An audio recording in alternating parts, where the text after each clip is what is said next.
আসসালামু আলাইকুম সম্মানিত সাংবাদিকবৃন্দ, প্রিয় দেশবাসী। জাতীয় নাগরিক পার্টির মনোনীত ঢাকা 11 আসনের প্রার্থী জনাব নাহিদ ইসলাম তিনি আজকে একটি রিট মামলা দায়ের করেছেন।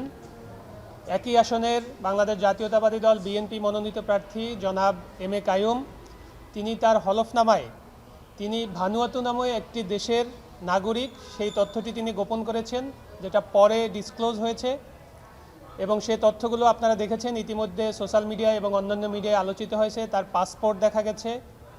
তো জনাব নাহিদ ইসলাম আজকে সেই বিষয়টি নিয়ে, এবং আপনারা জানেন যে বাংলাদেশের সংবিধান অনুযায়ী যারা দ্বৈত নাগরিক, যারা অন্য দেশের নাগরিকত্ব গ্রহণ করেছেন, আনুগত্য গ্রহণ করেছেন, তারা সংসদ সদস্য নির্বাচনের প্রতিদ্বন্দ্বিতা করার অনুপযুক্ত এই বিষয়টি এবং তিনি যে তার হলফনামায় তথ্যটি গোপন করেছেন, এই দুইটি বিষয়কে সামনে রেখে জনাব নাহিদ ইসলাম আজকে একটি রিট মামলা দায়ের করেছেন, যেটি অতি শীঘ্রই উপযুক্ত বেঞ্চে শুনানির জন্য উপস্থাপন করা হবে। আমরা রিটে রুল ইস্যু চেয়েছি এবং তার যে প্রার্থীতা বহাল করা হয়েছে নির্বাচন রিটার্নিং অফিসার কর্তৃক, সেটিকে আমরা স্থগিত চেয়েছি।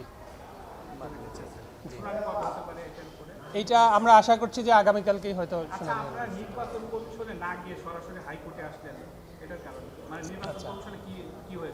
আপনারা জানেন যে তিনি যখন হলফনামাটি সম্পাদন করেছেন তখন সারা পৃথিবীর মানুষের কাছেই তিনি বলেছেন যে হলফনামায় প্রদত্ত তার সকল তথ্য সঠিক এবং সত্য, কিন্তু পরবর্তীতে যখন এটা ডিসক্লোজ হয়েছে তিনি আসলে তথ্যটি গোপন করেছেন এবং তিনি বাংলাদেশের সংসদ সদস্য নির্বাচনের প্রতিদ্বন্দ্বিতা করার অনুপযুক্ত, ঠিক তখনই যে অ্যাভেলেবল ফোরামটি আমাদের জন্য ওপেন ছিল, এটা যদি আপিল ফাইল করার টাইমের ভিতরে আমরা জানতে পারতাম তাহলে আমরা অবশ্যই আপিল ফাইল করতাম। যেহেতু আমরা আপিল ফাইল করার টাইমের ভিতরে এটি ডিসক্লোজ হয়নি, পরে ডিসক্লোজ হয়েছে এবং এখন অ্যাভেলেবল যে ফোরাম রিট জুরিসডিকশন সেটাতেই আমরা এসেছি।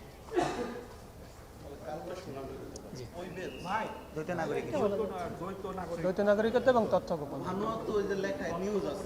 হ্যাঁ নিউজ আছে এবং তার ধন্যবাদ সবাইকে।